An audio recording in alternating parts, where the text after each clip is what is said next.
happen eventually. 오늘 하나님께서 우리에게 주신 말씀은 누가복음 1장 26절부터 38절 말씀입니다. 하나님께서 오늘 우리에게 주신 말씀은 누가복음 1장 26절부터 38절까지 말씀입니다. 말씀을 봉독하도록 하겠습니다.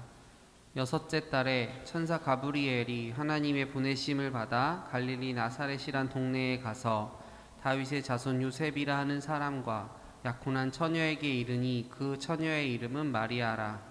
그에게 들어가 이르되 은혜를 받은 자여 평안할지어다. 주께서 너와 함께 하시도다 하니 처녀가 그 말을 듣고 놀라 이런 인사가 어찌함인가 생각하매 천사가 이르되 마리아여 무서워하지 말라. 내가 하나님께 은혜를 입었느니라.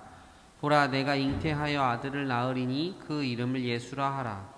그가 큰 자가 되고 지극히 높으신 이의 아들이라 일컬어질 것이요 주 하나님께서 그 조상 다윗의 왕위를 그에게 주시리니 영원히 야곱의 집을 왕으로 다스리실 것이며 그 나라가 무궁하리라. 마리아가 천사에게 말하되 나는 남자를 알지 못하니 어찌 이 일이 있으리이까.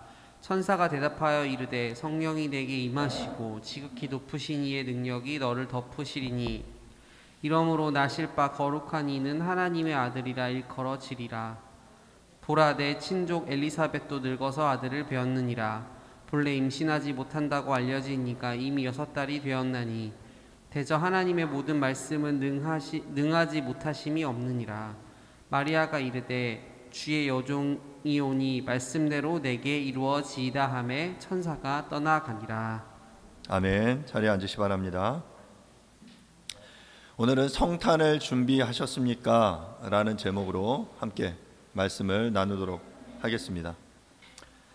폭우가 쏟아지던 어느 날 런던의 외곽 농촌을 지나던 사람들이 한 농가에 들러서 우산을 하나만 빌려달라고 요청을 했습니다.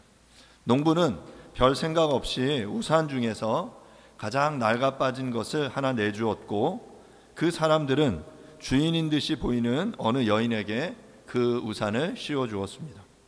다음 날 그 우산은 편지와 함께 농부에게 다시 배달되었는데 편지에는 감사하다는 인사와 함께 영국 엘리자베스 여왕의 사인이 기록되어 있었다고 합니다.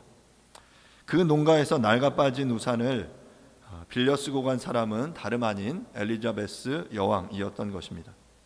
편지를 받아본 농부는 그분께 가장 좋은 우산을 드리지 못한 것을 후회했다라고 합니다.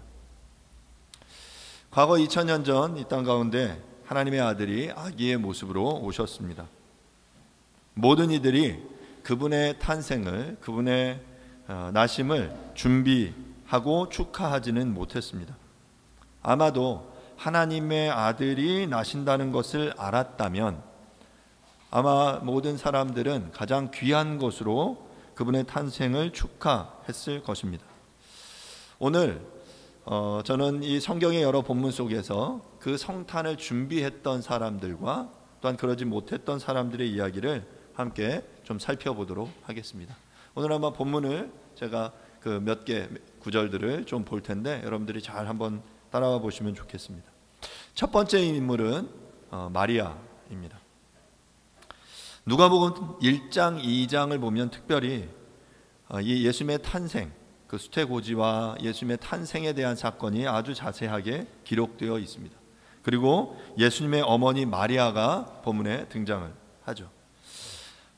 본문의 핵심적인 주제는 말씀드린 대로 예수님의 탄생에 대한 예고, 그리고 그 구약에 예언했던 대로 예수께서 이 땅 가운데 나심에 대해서 기록하고 있어요. 그리고 여러 사람들이 그분의 탄생을 축하하는 이야기가 바로 누가복음 1장과 2장의 이야기이죠.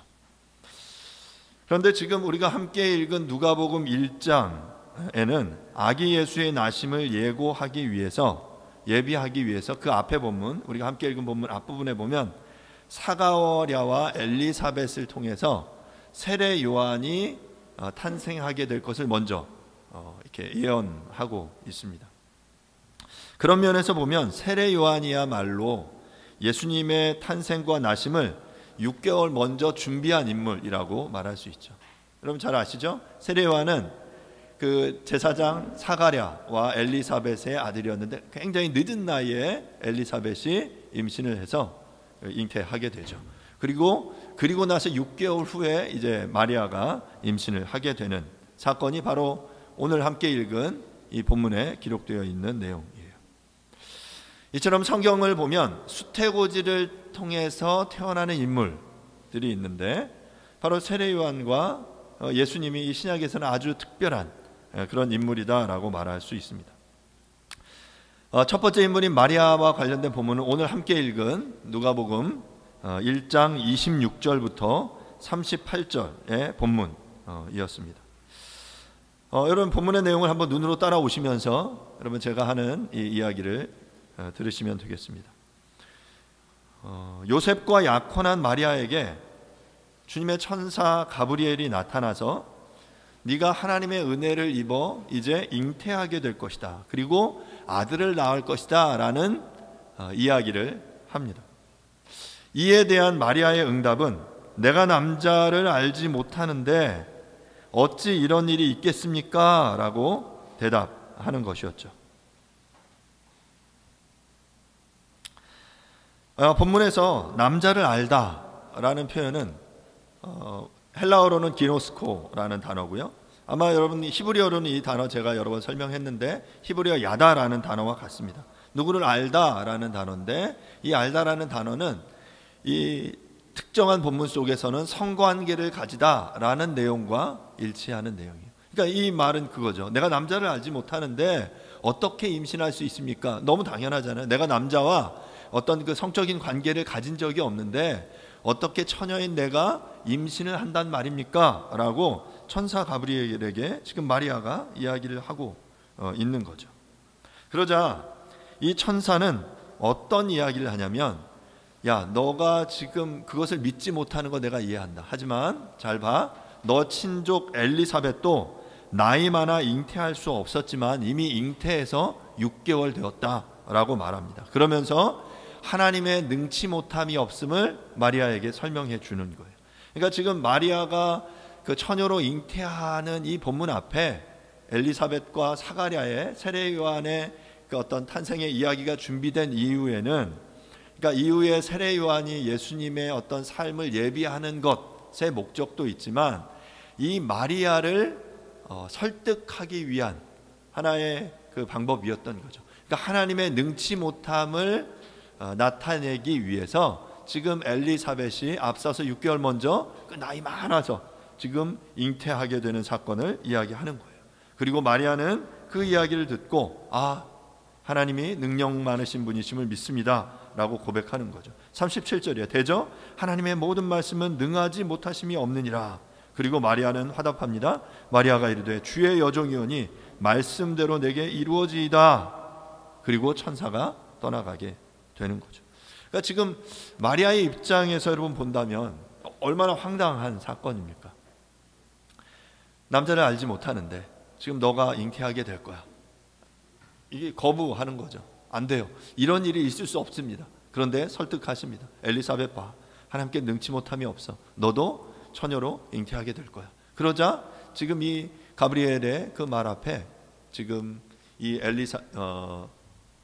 마리아가 하나님 능력 많으신 분이심을 믿습니다. 그리고 주의 종에게 주의 뜻대로 그렇게 이루어지게 해 주십시오라고 고백하는 거죠. 그러니까 하나님의 말씀대로 자신에게 이루어질 것에 대한 고백, 바로 이것이야말로 예수님의 탄생을 위한 이 마리아의 화답이었던 것입니다.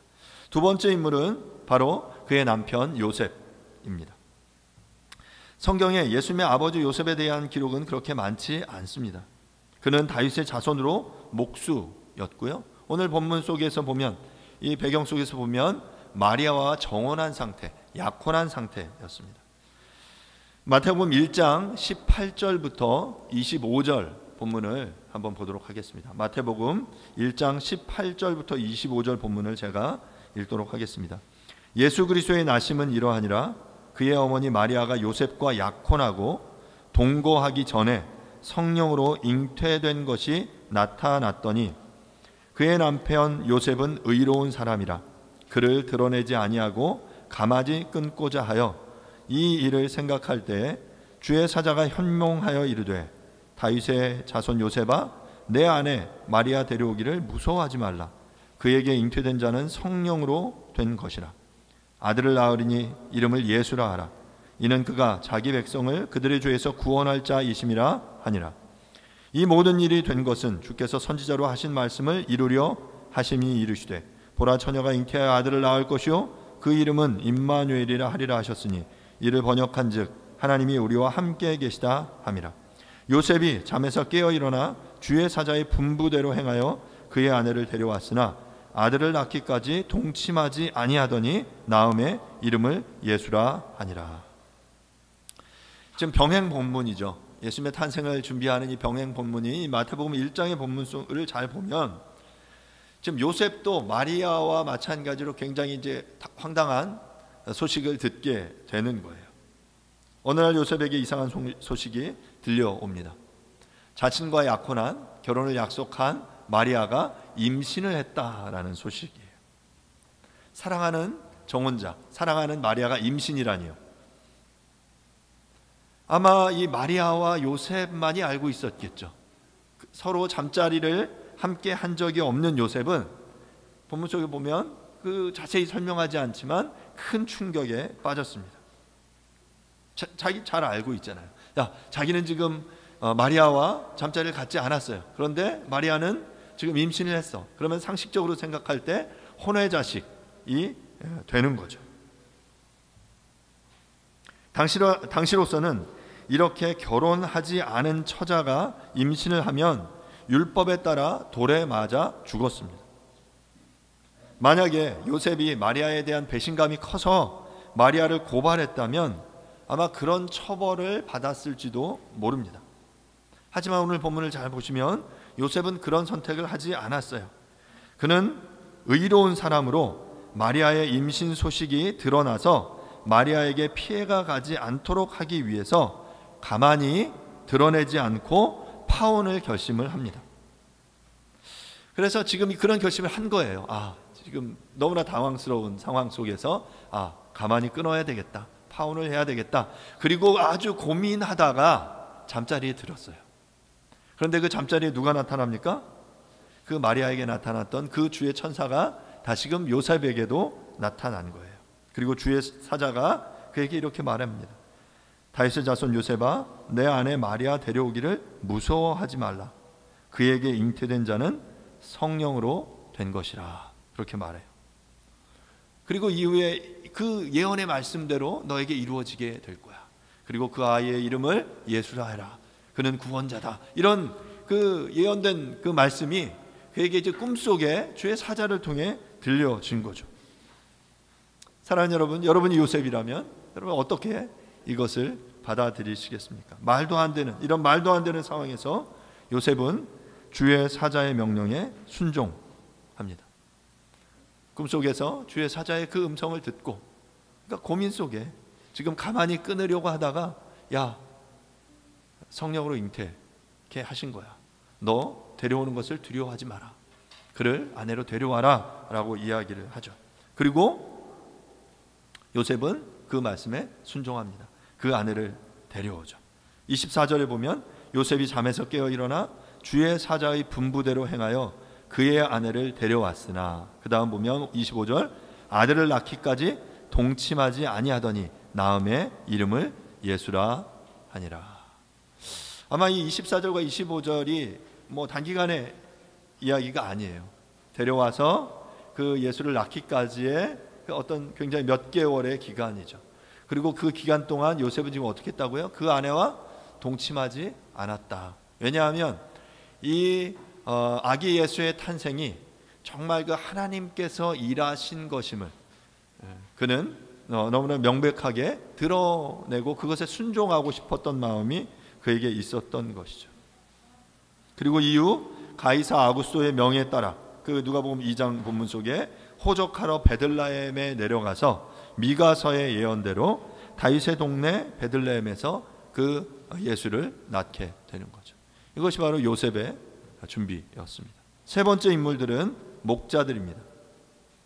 목자들은 말 그대로 무리를 지어 양을 지키는 이들이었습니다. 누가복음 2장 8절부터 20절 본문을 또 제가 한번 읽겠습니다.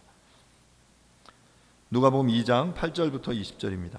그 지역의 목자들이 밤에 밖에서 자기 양떼를 지키더니 주의 사자가 곁에 서고 주의 영광이 그들을 두루 비추매 크게 무서워하는지라. 천사가 이르되 무서워하지 말라. 보라, 내가 온 백성에게 미칠 큰 기쁨의 좋은 소식을 너희에게 전하노라.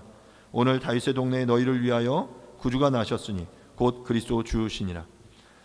너희가 가서 강보에 쌓여 구유에 누워 있는 아기를 보리니 이것이 너희에게 표적이니라 하더니 호련히 수많은 천군이 그 천사들과 함께 하나님을 찬송하여 이르되 지극히 높은 곳에서는 하나님께 영광이요 땅에서는 하나님이 기뻐하신 사람들 중에 평화로다 하니라.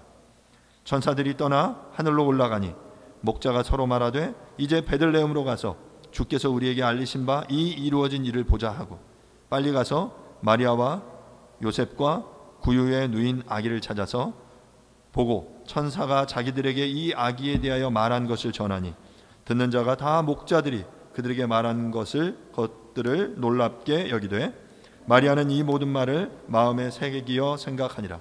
목자들은 자기들에게 이르던 바와 같이 듣고 본 그 모든 것으로 인하여 하나님께 영광을 돌리고 찬송하며 돌아가니라. 목자들은 밤에 들판에서 양떼를 지킬 때 주의 사자를 만났습니다. 이 본문 속에 계속 주의 사자, 성령께서 그 아기 예수의 탄생을 이야기하고 계신 내용들이죠. 주의 사자가 큰 빛 가운데 나타났어요. 생각해 보세요. 야밤에 광야에서 그 들판에서 양떼를 치며 잠자고 있는데 누워서 별을 보고 있었겠죠. 그런데 갑자기 큰 빛이 야밤에 나타나는 거죠. 목자들은 두려움에 휩싸였습니다. 그리고 천사가 그들에게 말하고 있는 거예요. 뭐라고 이야기하냐면 내가 온 백성에게 미칠 큰 기쁨의 좋은 소식을 너희에게 전한다. 사랑하는 여러분, 이 큰 기쁨의 좋은 소식이 무엇입니까? 바로 다름 아닌 다윗의 동네 베들레헴에 바로 구주 그리스도가 나실 것이다. 그는 이 땅의 모든 이들을 구원할 구원자가 될 것이다. 그래서 그분은 하늘에는 영광이요 이 땅에는 그 하나님의 기뻐하심을 받은 사람들 중에 평화, 참 평화가 되실 것이다 라고 이야기했습니다. 하늘에는 이 천군 천사들이 그 천사와 함께 그 노래했어요. 지금 제가 읽은 것처럼 지극히 높은 곳에서는 하나님께 영광이요 땅에서는 하나님이 기뻐하신 사람들 중에 평화로다 라고 천사들이 노래했습니다. 그리고 천사들이 물러가고 목자들은 천사가 말한 대로 그 베들레헴 아기 예수가 탄생하신 곳을 향해 달려갑니다. 그리고 마리아와 요셉과 구유에 누인 아기를 찾아서 천사의 이야기를 전하고 자신들이 듣고 본 모든 것으로 인해 하나님께 영광을 돌리고 찬송하며 돌아갔다라고 누가복음 2장은 이야기를 하고 있죠. 저는 어떻게 보면 오늘 성탄을 준비한 여러 인물들 중에 우리들은 이 목자들과 가장 비슷할 가능성이 있다라고 생각합니다. 우리 중에 처녀 잉태를 할 사람, 그리고 어떤 요셉처럼 약혼한 상태에서 자신의 그 아내들이가 임신한 그런 상태에 쌓일 가능성은 거의 없겠죠. 각자의 자리에서, 삶의 자리에서 그 자신에게 맡겨진 일에 최선을 다하다가 그 자리에서 구주의 탄생 소식을 듣는 거죠. 그리고 그분에게 나아가 그분의 나심을 축하하며 그 일을 행하신 그 하나님께 감사와 찬양을 올려드린 것이 바로 목자들이에요. 저는 우리가 오늘 이 성탄을 맞이하여 주님 앞에 그렇게 감사와 찬양을 올려드리는 저와 여러분 될 수 있기를 간절히 바랍니다. 그리고 네 번째 인물들은 우리가 잘 아는 동방박사들입니다. 동방박사들은 당대의 해와 달과 별들의 움직임을 살펴보고 기륭화복을 예언하는 이들이었습니다. 이들은 점성술사이면서 동시에 천문학자였던 이들입니다. 마태복음 2장 1절부터 12절 본문인데요. 또 한번 제가 읽겠습니다. 헤로드 왕 때에 예수께서 유대 베들레헴에서 나심에 동방으로부터 박사들이 예루살렘에 이르러 말하되 유대인의 왕으로 나시니가 어디 계시냐? 우리가 동방에서 그의 별을 보고 그에게 경배하러 왔노라 하니 헤롯 왕과 온 이스라엘이 듣고 소동한지라. 왕이 모든 대제사장과 백성의 서기관들을 모아 그리스도가 어디서 나겠느냐 물으니 이르되 유대 베들레헴이오니 이는 선지자로 이렇게 기록된 바 또 유대 땅 베들레헴아 너는 유대 고을 중에서 가장 작지 아니하도다. 내게서 한 다스리는 자가 나와서 내 백성 이스라엘의 목자가 되리라 하였음이니이다. 이에 헤롯이 가만히 박사들을 불러 별이 나타난 때를 자세히 묻고 베들레헴으로 보내며 이르되 가서 아기에 대하여 자세히 알아보고 찾거든 내게 고하여 나도 가서 그에게 경배하게 하라. 박사들이 왕의 말을 듣고 갈새 동방에서 보던 그 별이 문득 앞서 인도하여 가다가 아기 있는 곳 위에 머물러 서 있는지라. 그들이 별을 보고 매우 크게 기뻐하더라. 집에 들어가 아기와 그의 어머니 마리아가 함께 있는 것을 보고 엎드려 아기께 경배하고 보배압을 열어 황금과 유향과 모략을 예물로 드리니라. 그들은 꿈에 헤롯에게로 돌아가지 말라 지시하심을 받아 다른 길로 고국에 돌아가니라. 동방박사들은 어느 때처럼 하늘의 별을 관찰하고 있었습니다. 그런데 어느 날 이 동쪽 방향에 거대한 별이 나타난 거예요. 아주 빛나는 별을 발견했습니다. 그리고 그들은 직감했어요. 이게 바로 이 동방 그곳에 왕의 탄생을 알리는 예언이다. 그리고 그들은 그 자리에서 일어나서 이 왕의 탄생을 알리는 이 별을 따라서 그들을 축하하기 위해서 그 일을 축하하기 위해 먼 여정을 시작합니다. 그리고 별을 따라 한참을 오다가 유대 근처에 도착하게 돼요. 그래서 그들이 방문한 곳이 어디입니까? 예루살렘이에요. 예루살렘. 왜 예루살렘으로 갔냐면 그 유대의 중심 도시였어요. 왕이 살고 있는 도시였고 성전이 있는 곳이었기 때문에 그들은 필연적으로 왕이 예루살렘에 태어났을 것이다 라고 생각했던 것이죠. 그리고 그래서 헤롯 왕에게 나아가 묻습니다. 왕의 탄생을 물어요. 어디서 왕이 태어났냐? 자, 그랬더니 이 일에 예루살렘에 소동이 일어납니다. 왕이 나다니. 지금 도리어 동방박사들은 저 멀리에서 별을 보고 왕의 탄생을 축하하기 위해 찾아왔는데 정작 유대 땅에 살고 있던 하나님을 예비한다고 하는 이 대제사장과 서기관들은 왕의 탄생을 준비하지 못하고 있었던 것이죠.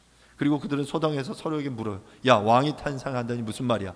그랬더니 이 율법의 정통에 구약에 대한 내용을 알고 있던 이들이 우리가 함께하는 그 미가서 5장 2절의 말씀을 읽어낸 거예요. 그래서 미가서 5장 2절의 말씀을 읽죠. 6절인데요. 또 유대 땅 베들레헴아 너는 유다의 고을 중에서 가장 작지 아니하도다. 내게서 한 다스리는 자가 나와서 내 백성 이스라엘의 목자가 되리라 하였음이니이다. 이렇게 이 미가의 예언이 예루살렘에 한 목자, 다스리는 자, 메시아가 태어날 것을 예언했고, 그래서 그 다윗의 동네 베들레헴 에브라다 그곳에서 그 메시아 구원자 그리스도가 나실 것을 예언했습니다. 아마도 베들레헴에서 왕이 탄생할 겁니다 라고 이야기를 하게 된 거죠. 그리고 헤롯은 동방박사들에게 이렇게 말해요. 야, 당신들이 왕의 탄생을 축하하러 왔더니 참 고맙다. 나에게도 꼭 그 왕이 어디서 태어났는지 알려다오. 왜냐하면 내가 왕에게 가서 경배하기 위함이다 라고 말했어요. 하지만 우리는 잘 알죠. 헤롯의 속셈은 왕을 경배하기 위함이 아니라 자신의 적대자, 정권의 위협이 될 이 아기를 죽이려고 지금 어디에서 태어났는지를 알려달라라고 요청했던 거예요. 동방박사들은 별을 따라서 베들레헴으로 갔습니다. 별이 멈춘 그곳, 그리고 그 집에 들어가서 아기 예수께 경배하죠. 황금과 유향과 모략, 여러분 계속 몇 번 말씀드렸죠. 황금은 왕권을 상징한다고, 유향은 제사장, 그리고 모략은 선지자, 그분이 메시아로 이 땅 가운데 오셨음을 상징하는 그 그리스도의 삼중직을 예표하는 이 귀한 예물을 아기 예수께 드립니다. 그리고 나서 동방박사들은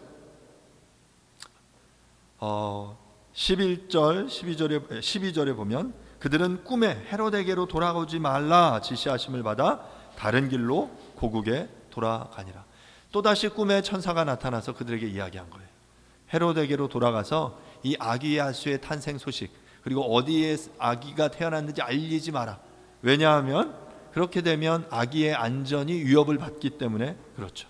그리고 동방 박사들은 그 천사, 그 꿈의 지시하심을 받아서 다른 길로 자신의 고국으로 돌아가게 됩니다. 이렇게 저 멀리서 아기 예수의 탄생을 준비하며 축하하기 위해서 동방 박사들은 왔어요.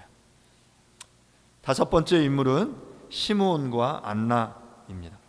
시므온과 안나의 이야기는 또다시 누가복음 2장에 등장합니다. 누가복음 2장 22절부터 38절 말씀입니다.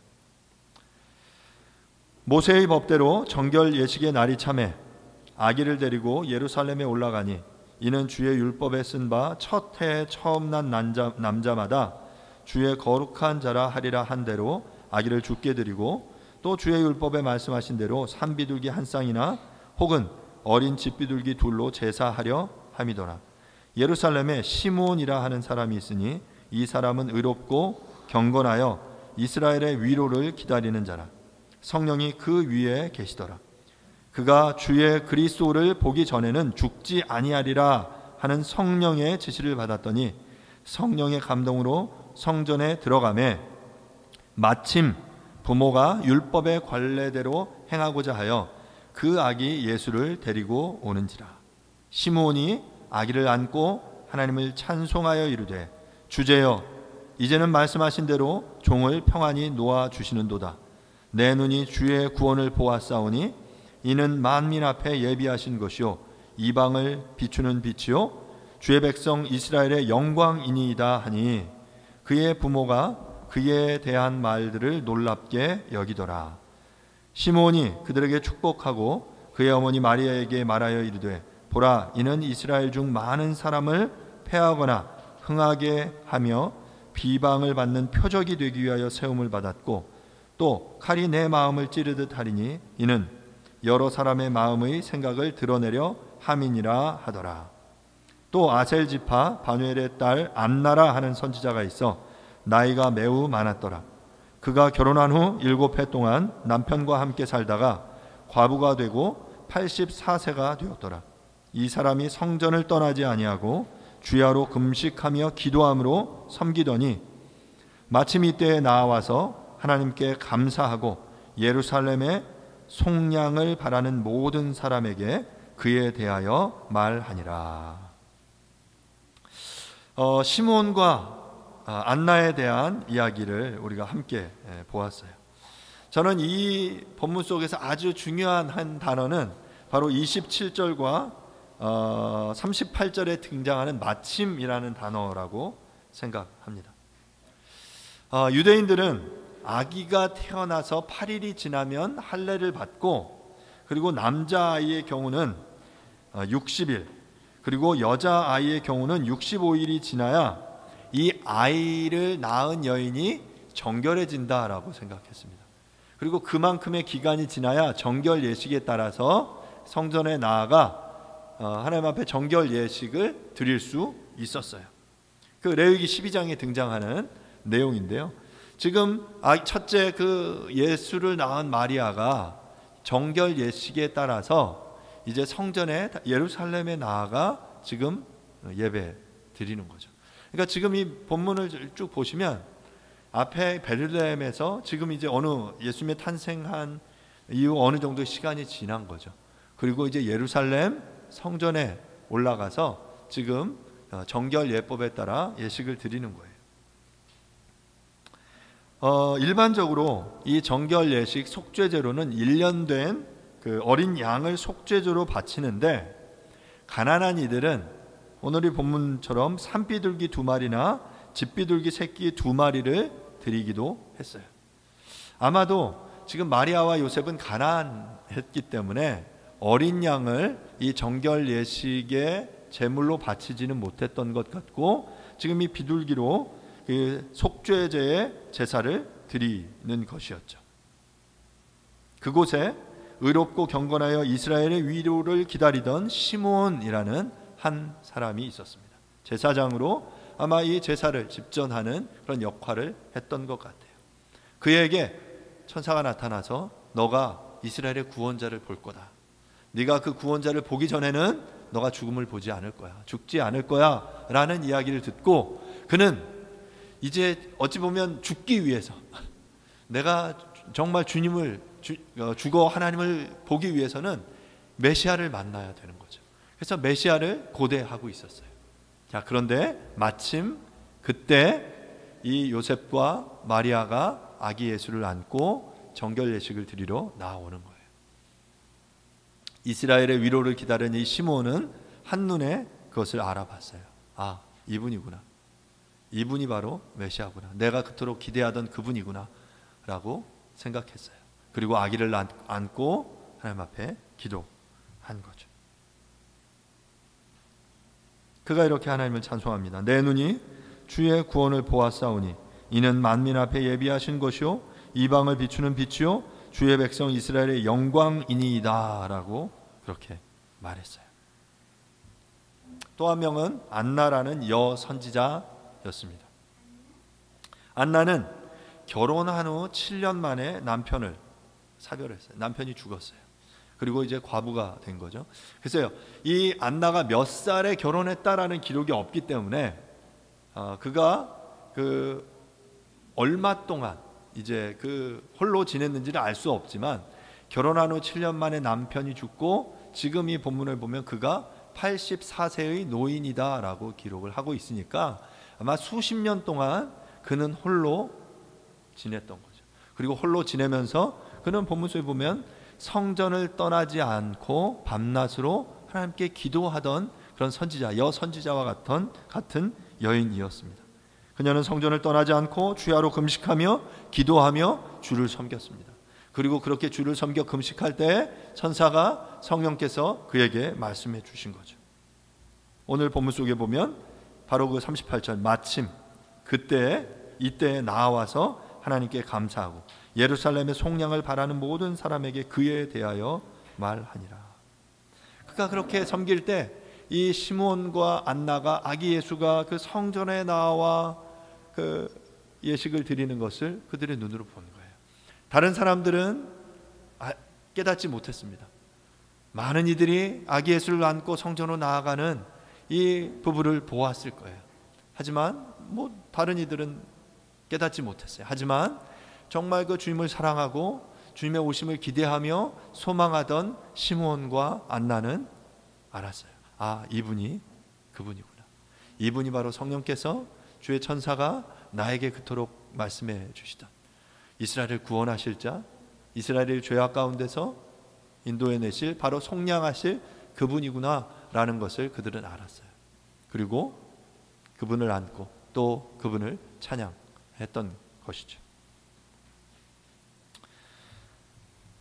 이처럼 성령에 충만했던 시므온과 안나는 그리스도 메시아의 오심을 고대하고 이를 손꼽아 기다리고 있었고 마침내 바로 그 고대하던 아기 예수 그리스도의 오심을 그들은 목도했고 그 아기를 안고 주님을 찬양했던 것입니다. 이처럼 마리아, 요셉, 목자들, 동방박사들, 시므온과 안나는 아기 예수의 탄생을 준비하고 이를 찬양하며 경축했습니다.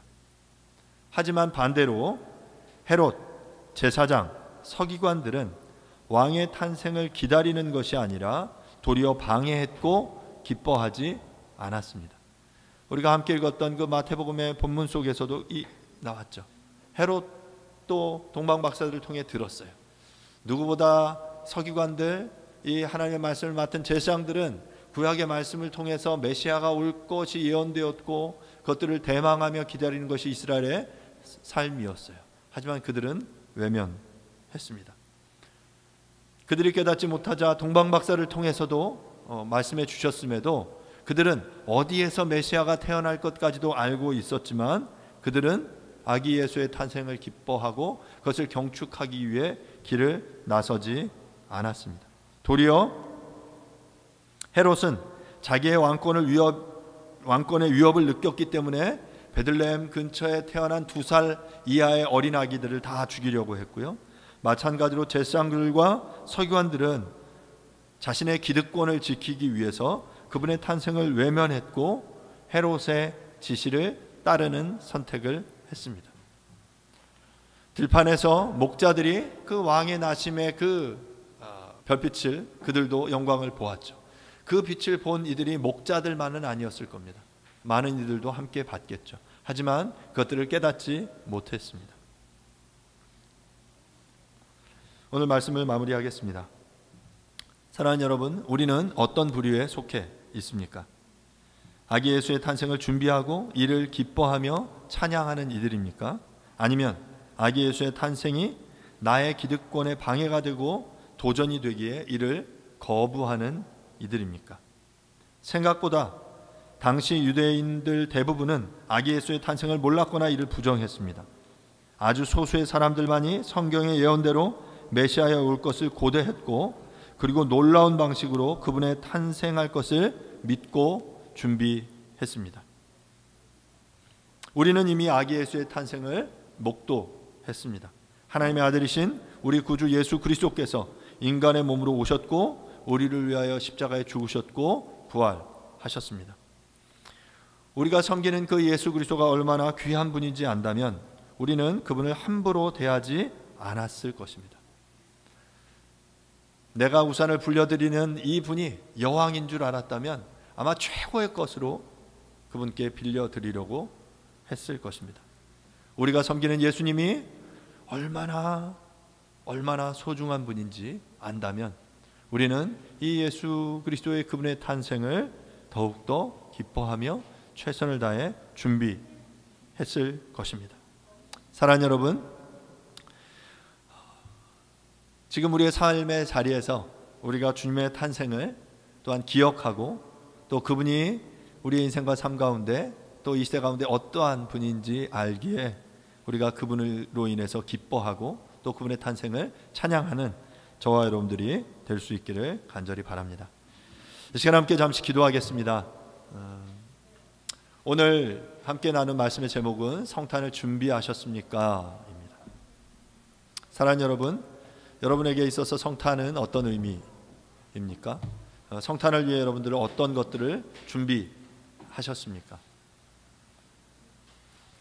성경에 적은 무리지만 또한 여러 사람들이 그 성탄을 기억하며 많은 것들을 준비했습니다. 마리아와 요셉과 동방박사들과 목자들과 시몬과 안나, 이들처럼 정말 최선을 다해 주님의 탄생을 예비하고 준비하며 경축하고 찬양했던 이들도 있지만 대부분 많은 이들은 그 아기 예수의 나심을 외면했고 무시했습니다.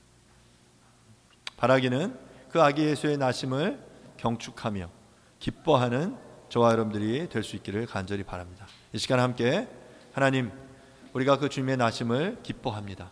그 나심을 우리가 예비하며 준비하는 우리들이 될 수 있게 해주십시오라고 함께 기도하도록 하겠습니다. 기도하겠습니다. 하나님 아버지, 하나님 감사드립니다. 하늘에는 영광이요 땅에는 기뻐하심을 입은 모든 사람들 중에 평화로우신 주님을 찬양합니다. 주님, 주님의 탄생을 준비하는 우리 모두가 되게 도와주십시오.